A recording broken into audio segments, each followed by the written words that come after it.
Desce vai à casa do oleiro e deixa-te modelar como o barro nas mãos do oleiro. A matéria que vem da terra, maravilhosa, é simplesmente uma matéria. Mas a hora que o homem coloca a mão e dá uma modelagem, daí ele vai transformando ela numa coisa totalmente diferente, né? E daí ela passa pelo fogo, né? Que é uma transformação da matéria.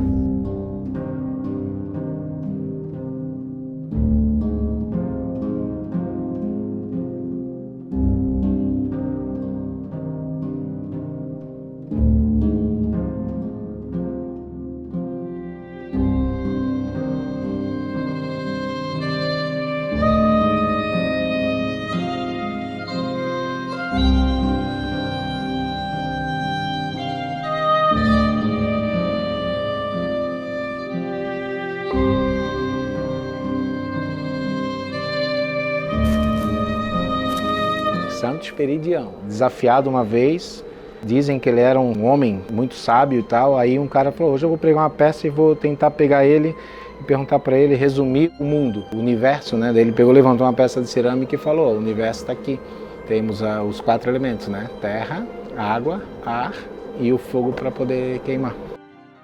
A água para a gente poder modelar aqui, até para amolecer o barro também, o ar que vai secar a argila e vai também fazer o triângulo do fogo, tem que ter o oxigênio, o ar tem que ter, se abafar não queima. E a matéria-prima, né, que é a argila, a terra, né. E nesse caso aqui tem o 5º elemento, que é o coraçãozinho, né. Mas é, tipo, cara, isso aqui é uma paixão, assim. A gente vai sovando para deixar ela mais homogênea e tirar as possíveis bolhas de ar que tem aqui dentro. Tem um beabá assim, né, que é como eu aprendi lá na escola de oleiro, que é a questão de centrar o barro, sovar ali, centrar, deixá-la aqui, ó, bem no eixo. E depois tem um cilindro, a gente procura fazer um cilindro, porque desse cilindro tem várias peças. A moringa é a última etapa. É a peça que eu caí no mundo da cerâmica através da moringa, né?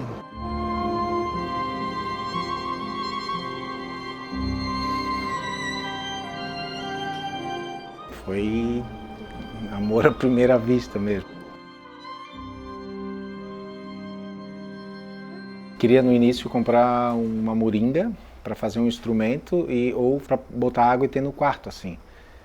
Daí na época, hoje estamos casados, a Josiane, aí a Josi falou, aqui perto de casa tem um negócio de olaria e tal, que vende coisa de cerâmica. Daí eu falei, então vamos lá ver. Aí ela me levou na escola de oleiros e chegou lá, eu nunca tinha visto nada assim, nem lembrava nem do filme do Ghost, que é a referência para todo mundo, né?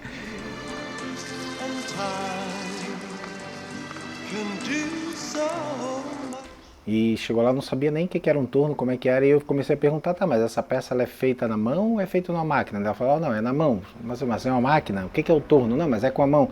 Ela assim, eu fiquei perguntando tanto, ela assim, a professora Milene, ela assim, tu vem aqui e te matricula, que daí em março tem aula, isso era em dezembro, eu fiquei até março esperando, primeira aula eu não consegui, daí ela foi, fez umas peças, na segunda aula eu fui, e de lá pra cá daí conheci o Si. Depois teve meus professores que foram o Ivo e o Wilson. Depois acabei aprendendo alguma coisa de figurativo com a professora Milene também na escola de oleiro.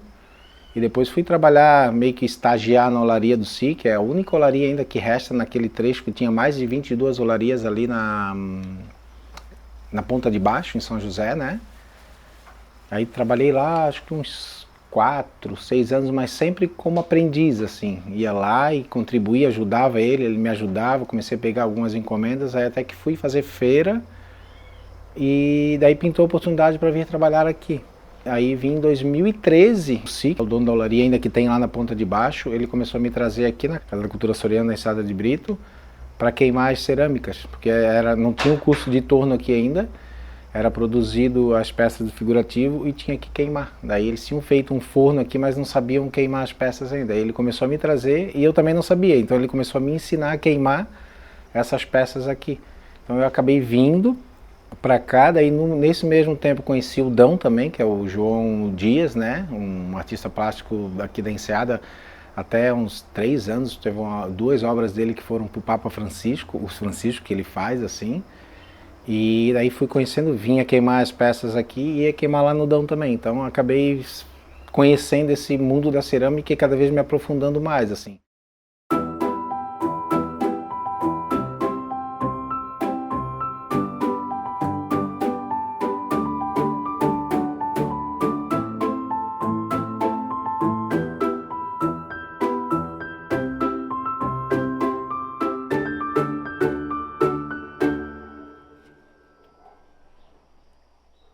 Desde 2013 até hoje, eu modelo todos os dias um Francisco ou parte de um Francisco.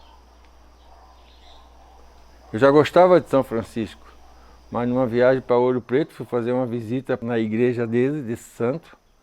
Cheguei lá, fiquei muito emocionado, eu estava fazendo a Estrada Real. E quando eu voltei, uma semana, 2 depois, eu larguei a bagagem e a primeira coisa que eu fiz foi modelar um São Francisco. Modelei o São Francisco, nesse dia, no segundo dia eu modelei outro, e mais outro, e mais outros. A arte do barro na figura de São Francisco me deu muita visibilidade. Tanto que há uns 3, 4 anos atrás, os bispos da CNBB vieram aqui e me encomendaram uma obra para levar para o Francisco, para o Papa. Daí eu fiquei assim, muito tenso, porque digo, o que eu vou fazer para esse homem, né? Vai para o Vaticano e o Papa e tal. E aí eu modelei 5 Francisco. Mas tinha um que era o meu preferido, mas eu não queria falar para eles, né? Porque não era o meu gosto, tinha que ser o gosto deles. E então, dos 5, eles levaram 3. Levaram um para o Papa, que tem até o vídeo rolando aí na internet.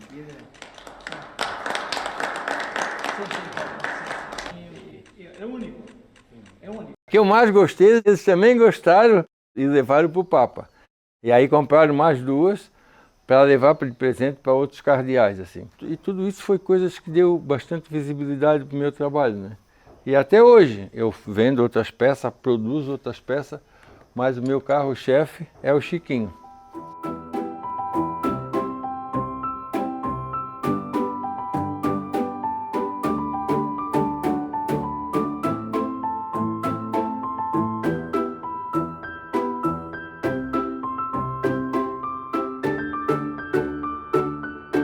Eu faço cerâmica desde 1970, mais ou menos. E eu nasci na Enseada de Brito, morei aqui até os 7 anos, fui para Florianópolis. E lá eu vivi até os meus 18 anos, trabalhando no restaurante com meu pai. Depois, em 1979, eu resolvi romper um pouco com a sociedade, resolvi me isolar. Daí eu vim de volta para a casa que eu nasci, né, pela localidade, aqui em Enseada de Brito, e resolvi viver do que eu fazia. Aí comecei a fazer talho em madeira, eu já tinha muita habilidade, assim, eu trabalho com madeira, com resina, com cerâmica, com pintura, com material reciclado. Hoje é reciclado, naquele tempo se dizia outras coisas, né? Mas o que mais se destacou na minha vida artística foi a cerâmica.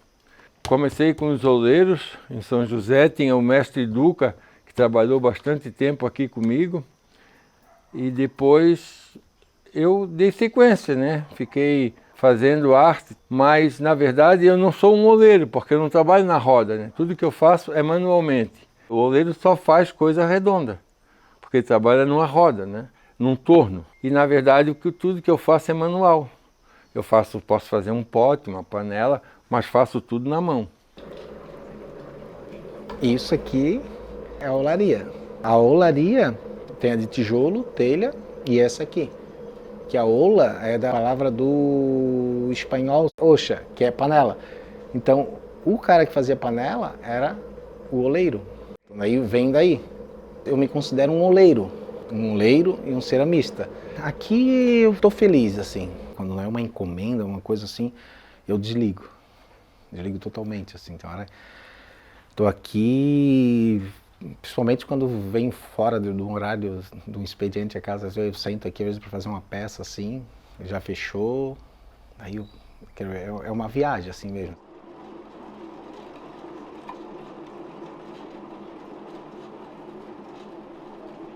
É amor mesmo, eu acho assim, sabe? como diz o Dão, né, ele sempre fala, quem ama não tem sossego, né?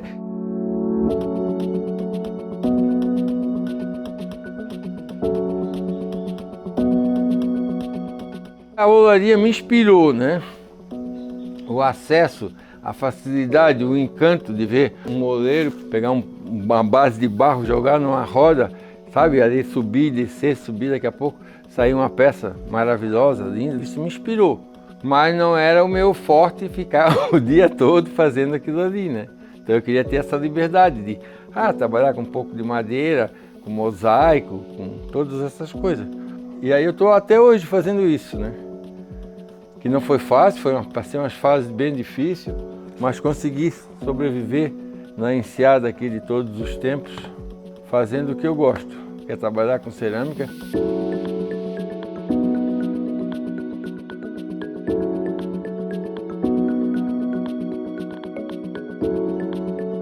Outra coisa também que é legal é perceber a mudança dos alunos quando chegam aqui, que eu tive essa mudança também, de eu quero que a peça fique pronta. Cara, a cerâmica ela tem um tempo dela, não adianta. Se tu botar no sol, se tu botar no vento, ela vai rachar, vai empenar. Então assim, tem que esperar.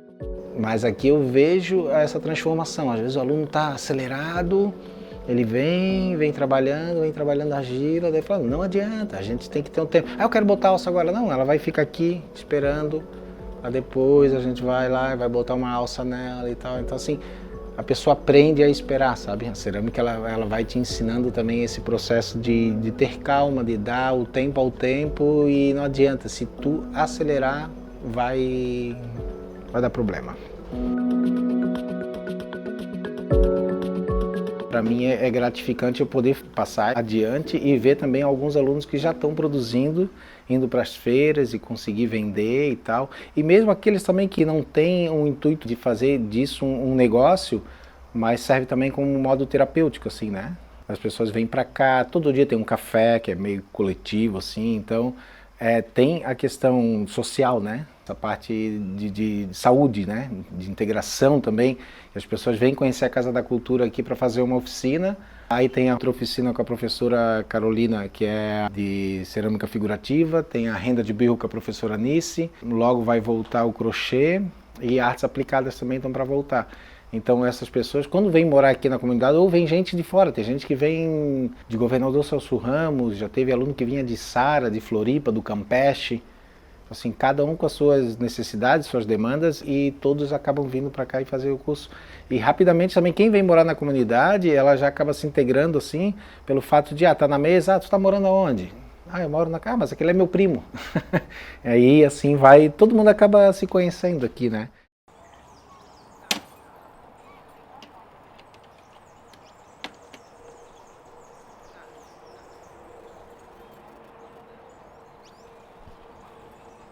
Eu digo, às vezes eu vou ficar parado assim, pensando, porra, a gente já fez alguma coisa. Fiz algumas casas pela aí.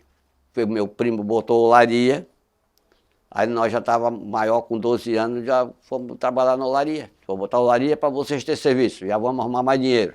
Aí foi um negócio embalou, né? A gente tinha 16 anos, sempre tinha um dinheirinho para sair para tomar uma cerveja, ir num baile. Tinha, aí na época não tinha nada. Era difícil, a camisa regada nas costas, e tinha que, se sair de casa, tinha que botar um paletó para não aparecer a camisa rasgada.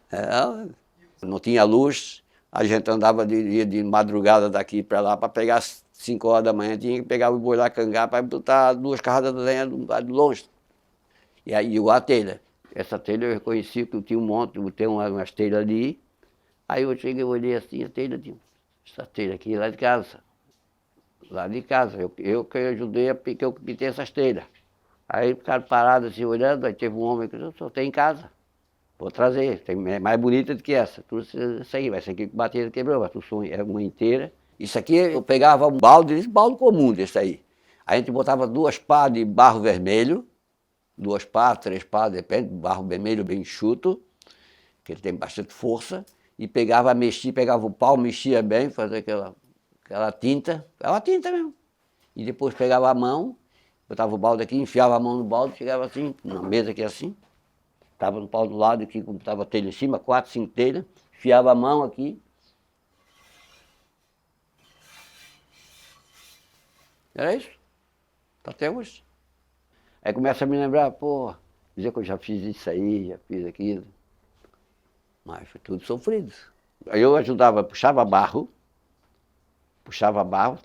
e o outro rapaz cavava. Às vezes o rapaz não podia, estava doente, aí não podia, eu tinha que cavar e tinha que carregar a carreta e trazer. Antes era aquela galeota, que a gente tinha uma tranca, a gente levanta e vascula, igual a caçamba. Levanta. Aí era melhor. Mas quando era com a carreta, não, aí tinha que ser tudo na pá, carregar e descarregar. Tinha que dar 5 carretadas daquela numa tarde. 5 horas tem que estar pronto.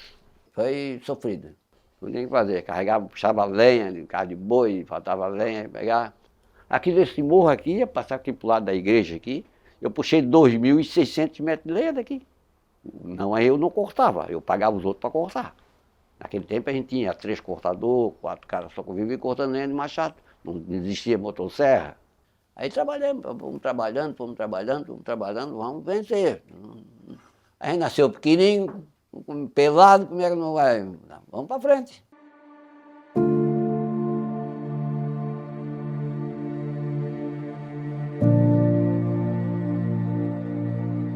Em 1963, meu pai foi construir o hotel dele, que foi o Hotel City Hotel, foi o primeiro hotel perto da rodoviária velha. E ele veio comprar os tijolos e aí eles fizeram o negócio e ele comprou a cerâmica Tapuia. E quando ele comprou a cerâmica Tapuia, meu pai era um homem muito empreendedor, muito cheio de ideias, ele resolveu expandir na sequência para fazer uma cerâmica mais moderna, que continuou se chamando cerâmica Tapuia, que teve como objeto esse forno aqui de construção, que aí criou-se a ideia de fazer uns produtos com uma escala mais industrial, de volume de produção. E ela passou então a ser pioneira na produção de tijolos furados, que até então se produzia muito tijolo maciço e era o padrão da construção. E com isso aí a cerâmica Tapuia ficou famosa na Grande Florianópolis, foi fornecedora de grandes construtoras e basicamente todos os prédios da ilha da cidade têm tijolo Tapuia. Mas esse forno aqui, que é o objeto da nossa restauração atual, ele foi o que sobrou dessa ideia toda. E ele é um forno que é denominado forno tipo Hoffmann, o projeto dele é alemão. A característica dele é que o fogo é intermitente, então ele não parou nunca de produzir até parar mesmo, de fato. Então ele entrou em operação em 1967 e nós paramos ele no ano 2000. Então ele teve esse período aí de produção ininterrupta. Então a Tapuia, na época, hoje são números pequenos, mas na época ela chegou a produzir 1 milhão de peças por mês. Ela produzia isso todo mês, 1 milhão de tijolos. Isso era um volume razoável para descarregar no mercado da Grande Florianópolis. No final dos anos 2000, ela estava obsoleta demais. Para que a gente conseguisse manter ela em operação, o investimento tinha que ser muito alto. E aí a gente resolveu, em comum acordo lá, a família toda, vamos desativar a operação. E na sequência disso, a gente começou a utilizar a expertise que a gente tinha de imóveis para fazer loteamentos. Aí eu virei urbanizador, virei loteador. E no âmbito do loteamento que esse imóvel aqui gerou, que é um loteamento que vai se chamar Portal do Cambirela, nós íamos fazer aqui um bairro que ia ter basicamente lotes residenciais e tal, com uma praça, mas não passava para a nossa cabeça preservar esse organismo aqui. Porque isso é muito do aprendizado também da vida, né? A gente vai vivendo e a gente quer fazer um novo. Quando nós trouxemos aqui a Fundação do Meio Ambiente de Palhoça, isso eu tenho que reconhecer, as técnicas que dão licenciamento, elas se apaixonaram pela arquitetura. Muito embora isso aqui não seja uma obra arquitetônica, seja uma obra industrial, né? E tentaram induzir a ideia de que talvez eu devesse preservar e tal, e a gente começou a pensar nessa ideia. Aí surgiu a conceituação, transformar isso aqui num espaço de valorização urbana para o bairro, que permitisse posteriormente a exploração econômica, dando como foco um centro gastronômico para criar algum tipo de gastronomia, comércio, shows, fazer um espaço dentro do empreendimento para isso. E aí o que nós fizemos? Nós transformamos isso aqui, incorporamos isso ao conjunto arquitetônico do empreendimento como um legado urbanístico, né? Aí tá, conceituamos, tiramos a aprovação, tiramos da prefeitura e aí fomos procurar gente que soubesse fazer isso. E eu só fui conseguir pessoal para fazer essa releitura no próprio pessoal que ainda faz isso em cerâmica lá em Canelinha, essa equipe que está aí de Canelinha. Então eles só fazem forno e aí vai nascer aqui então uma releitura do fone. E quando essa ideia apareceu, eu comecei a repensar isso, e aí veio na memória uma série de lembranças, né, pessoais minhas, e eu vi como isso era importante não só para mim, mas para todas as pessoas que trabalharam aqui. Porque a Tapuia em si, ela tem um histórico de inserção na cidade muito forte. Se a gente for aqui no bairro Aririú, 90% das famílias antigas tiveram pessoas que trabalharam aqui. E preservar isso aqui vai ser um motivo de orgulho histórico, lembrança para todos. E quando a gente criou essa ideia, a gente não tinha isso muito claro. E quando a gente lançou o empreendimento, a gente viu a procura e viu que tinha essa carência de resgatar essas memórias por parte da população. E isso foi muito gratificante. E está sendo, porque isso faz parte da história da Palhoça. A Palhoça deve muito aos oleiros, porque foi a primeira atividade econômica forte que houve aqui, né? Na então vila, né? Na época das vilas pequenas e tal. Lá na Palhoça dos anos 60, o que mais tinha era mão de obra para esse tipo de produto, de oleiro. Naturalmente que com a pressão urbana, com o desenvolvimento urbano, os serviços que vieram e tal, a Palhoça hoje não tem mais essa característica, né? Preservar a memória, quem conhece a memória do seu povo consegue prever o seu futuro. Então, a ideia aqui é dar esse legado urbano de presente para a cidade.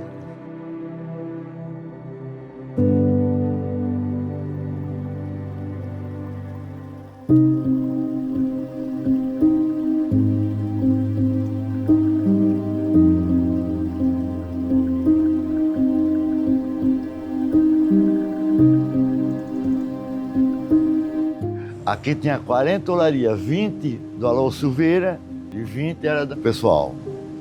Aí terminou só nessa aí. A minha eu parei faz 2 ou 3 anos. Eu parei em 2015, mas aí o meu neto tocou uns anos. Hoje só tem essa aqui. Só tem essa.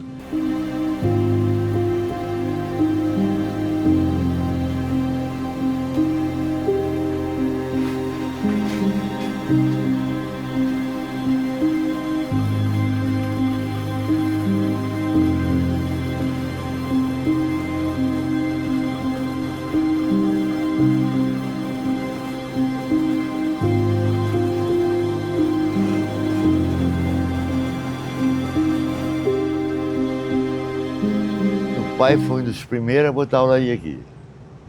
Desde que conheço por gente, sempre teve. Ele fazia a média de 30 mitiolas por mês, à mão. 2 fornadas. Sendo que os outros faziam 7, 8 mil por mês. Que na época, não é como hoje. Era muito sacrificado. Era cavado à mão, a enxadão. Aí carregava o carro do boi, era carro de boi, na verdade meu pai fez uma tipo a galeota. Aí descarregava no tanque. Aí depois cangava o cavalo, tipo engenho assim não tem. E o cavalo ia andando e era uma barrica em pé. Aí saiu 2 bocas com barro mole. Aí nós puxávamos no ombro. E aí, meu irmão, o cara não sei se puxou. Eu botava mais no carrinho de mão, que era mais... Não, mais, puxava, acho que não, não, mas ombro, o pessoal puxava... no ombro mesmo. Porque às vezes era o local onde colocar era mais perto, então ele pegava e botava nas costas para não ter que ir em carrinho de mão. E era, Aí fazia mais longe, no meio do galpão assim, ó, um monte. Aí tinha a banca que era feita à mão. Daí batia o tijolo à mão, botava o pé assim, saltava para cima, o cara pegava e arriava no chão. Irmão. Aí depois, quando estava meio duro, aí tirava e fazia o famoso secador, até ele ficar branco. E como ele falou, já era manual, aí era 2 pessoas só para fazer esse serviço. Então era difícil encontrar uma pessoa para fazer aquilo, né? Então fazia uma média de 1.000 tijolos por dia, 1.800, depende do banqueiro, né? Que a gente chamava banqueiro, é aquele que fazia manual, né? Aqui teve um que fazia 2.000 tijolos por dia. Aí ele começava, o dia tava de noite ainda, estava amanhecendo, e ele trabalhava até a noite, botava uma pomboca ali e ia... Até o pai não acreditava que ele fazia 2.000. O pai ia lá e ia contar para ver se realmente ele...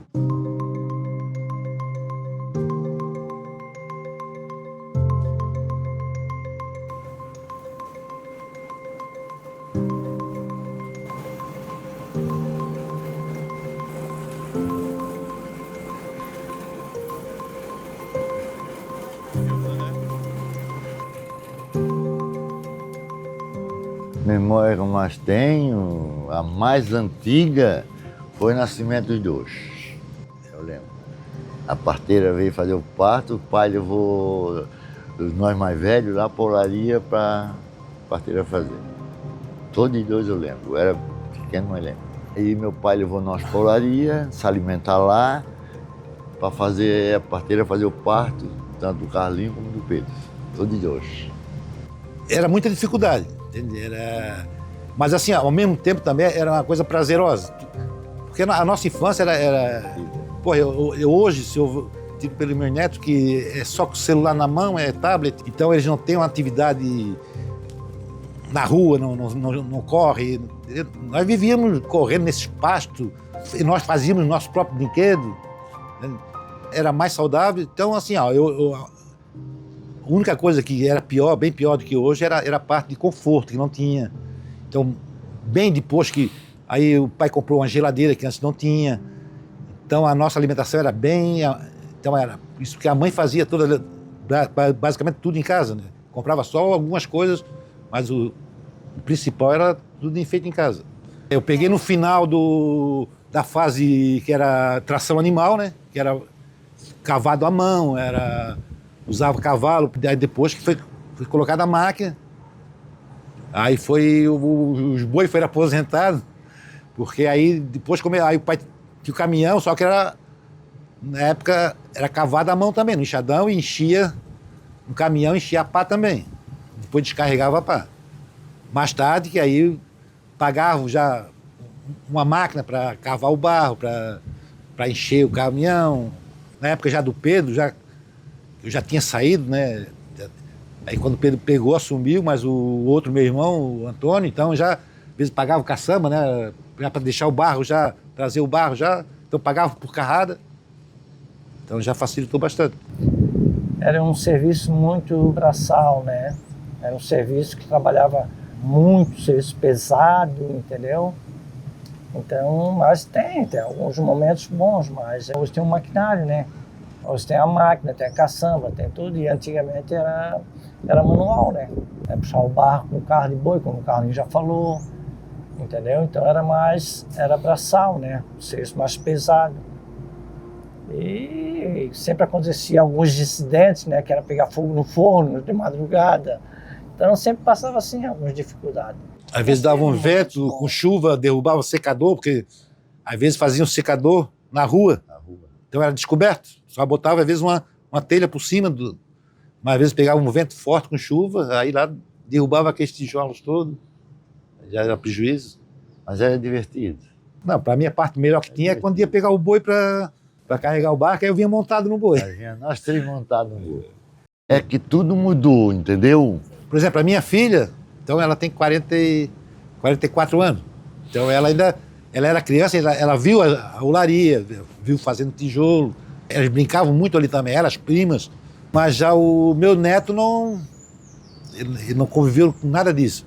Então se for falar para ele não tem como assim, ó, ele imaginar o que era. Quem conviveu volta ao passado e se lembra daquilo. Agora eles não tiveram contato nenhum com isso, tá difícil. Já os meus filhos sempre conviveram aqui em Olaria junto comigo. Minha mulher trabalhava comigo. Nós carregávamos o caminhão e ia descarregar à noite, eu e a mulher. O filho já trabalhou comigo. O meu neto trabalhou porque ele tocou.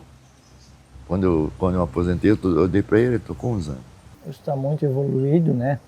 Aqui, como nós tínhamos essas olaria, geralmente na minha idade, na idade do Carlinhos, nessa idade ou até menos, eles conviveram com aquilo, né? E aqui todo mundo viveu de olaria, né? Quase todas as famílias que residiam aqui, quase todas elas tinham olaria. Quando não era olaria própria, era a olaria arrendada, né? Era cultural aquilo, era uma que era pobreza, família grande. Então, o pai, ó, meu filho, vamos ajudar. E assim, ó, todos eles. Chegava a maioridade e tal, ou então, ó, pai, não quero estudar. Não, se não quer estudar, vai trabalhar. Então nós trabalhávamos na olaria meio período e meio período nós estudávamos. Então a gente acordava cedo, tomava um café, ia para a olaria. Aí 9 horas voltava em casa, tomava mais um cafezinho. Aí largava acho que 11 horas, 11h15, aí para tomar um banho, se arrumar para ir para aula. Foi sacrifício, a gente teve muita dificuldade, mas, como eu falei, tinha assim, os momentos prazerosos, entendeu? A parte de diversão, a gente se divertia muito, brincava muito. Fazia um monte de malinagem também. Né? Inclusive, eu, por exemplo, não consigo usar biometria. Minhas digitais são gastos. Isso aí é do tijolo. Que a gente, assim, o serviço que eu fazia mais era carregar, descarregar forno. E como nós levava tijolo também para material de construção, eu ficava ali ajudando a descarregar. Então, na época, ninguém usava luva. Pegava aquele tijolo queimado assim.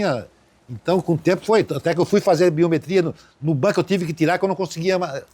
E a mesma coisa, para voltar, eu fui voltar e tive que fazer manual. Entende? Porque hoje, tu vê, todos os trabalhos braçais, em construção, tudo, aquela luva grossa. Na nossa época, não usava luva. Até para carregar um caminhão de lenha, né, João? Às vezes era lenha de espinho. Às vezes, quando ficava com os dedos tudo preto assim, de ponta de espinho, que fincava, porque não usava luva.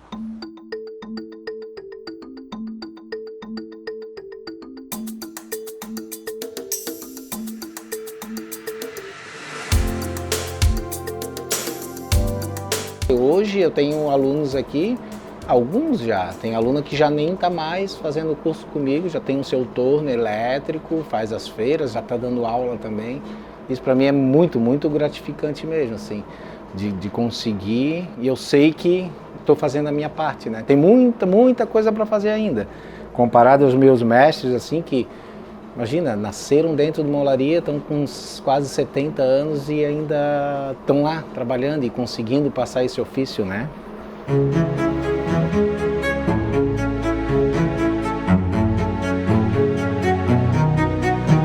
Mas eu acho que todo mundo devia ter a oportunidade de botar essa matéria na mão, sabe? E sentir o que é trabalhar com barro. O barro é encantador, o barro é poesia.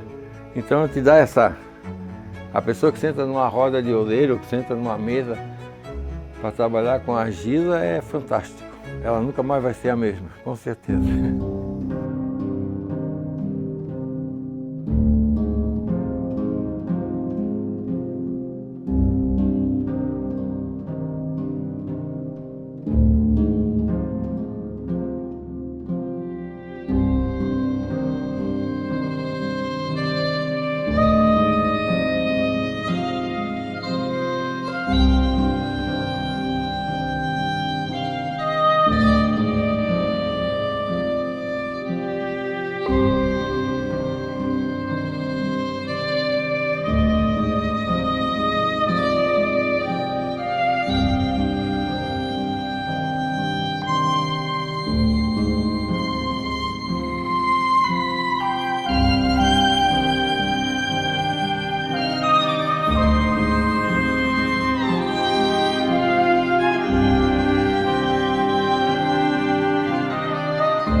O trabalho que eu faço quando vem às escolas aqui visitar, cada criança põe um dedinho. Vocês querem fazer isso? Eu vou desmanchar para vocês fazerem aqui. Cada um agora vai.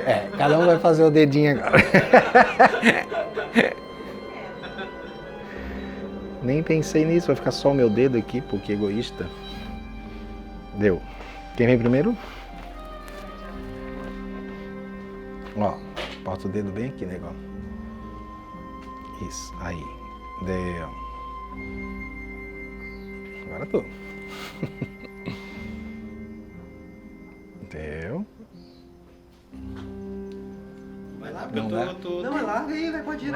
Cara, agora tá lá, Vamos lá. Tem o dedinho aí também. Pode tremer, não tem problema. Isso aí vai sair pro making off, cara. Vira aí.